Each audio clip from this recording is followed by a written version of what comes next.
Miss Gray Educates, brought to you by Gray Education.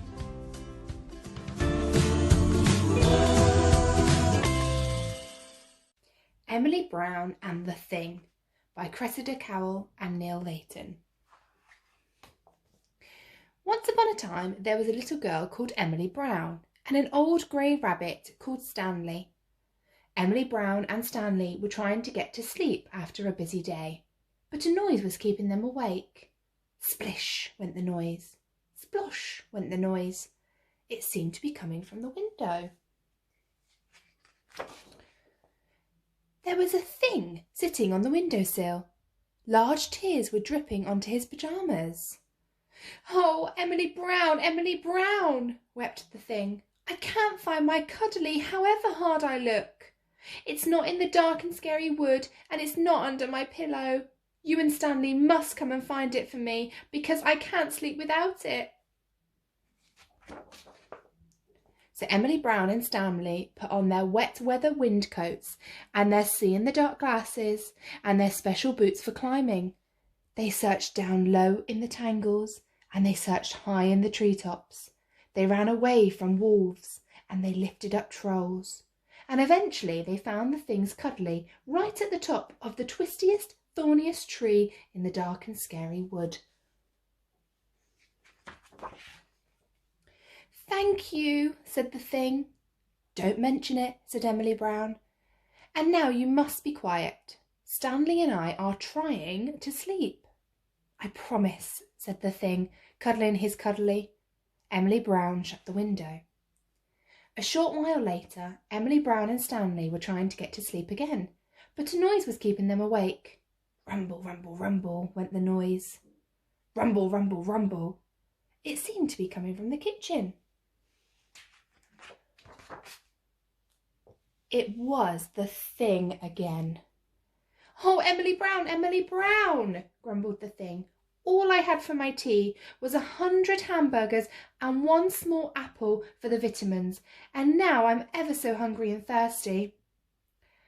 You and Stanley must fetch me my bedtime milk, because I just can't sleep when my tummy is rumbling." So Emily Brown and Stanley sighed heavily and put snow snugglers on their head and ski plankers on their feet and their fluffiest winter warmers over everything. They skied off through the wild and whirling wastes, through blizzards and hurricanes, till their hands were frozen and their legs were sore, searching for a mug of milk for the thing's bedtime snack. Stanley had to distract a polar bear who thought the milk belonged to him. Grrr.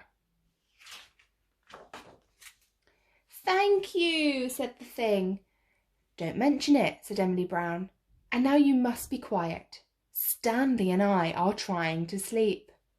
"I promise," said the thing, dropping most of his milk over his pyjama top. Emily Brown shut the refrigerator door. 5 minutes later, Emily Brown and Stanley were still trying to get to sleep, but a noise was keeping them awake. Went the noise. It seemed to be coming from the cellar door under the stairs. "I hope it's not that thing again," said Emily Brown crossly. It was the thing. "Oh, Emily Brown," coughed the thing. "I'm feeling very poorly. I need my special green medicine. You and Stanley must fetch it for me from the whiny witch's cavern down under these stairs, because I just can't sleep when my throat is tickling." So Emily Brown and Stanley gritted their teeth and pulled out their see-in-the-dark glasses again, and their special tangly ropes and their bottles for carrying medicine in. They crept through the twisty-turny witch's cavern under the stairs, and they put their hands on cobwebs, and they bumped into bats, and they had to tell the whiny witches lots and lots of stories in return for the medicine. "Thank you," said the thing. "Don't mention it," said Emily Brown. "And now you really, really do have to be quiet.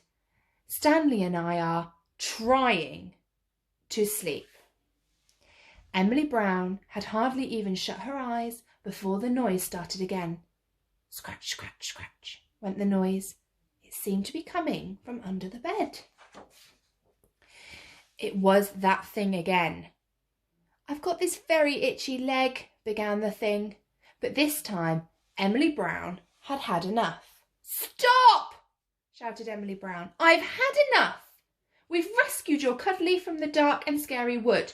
We've fetched your milk from the wild and whirling wastes. We've borrowed your medicine from the weird and whiny witches. Stanley and I are exhausted. There's nothing wrong with your leg. What's really the matter?" 2 large tears crept down the thing's cheeks and onto his furry chest. "I'm scared," whispered the thing. "Oh, so that's been the problem," said Emily Brown, drying his tears and handing him his cuddly again. "What are you scared of?"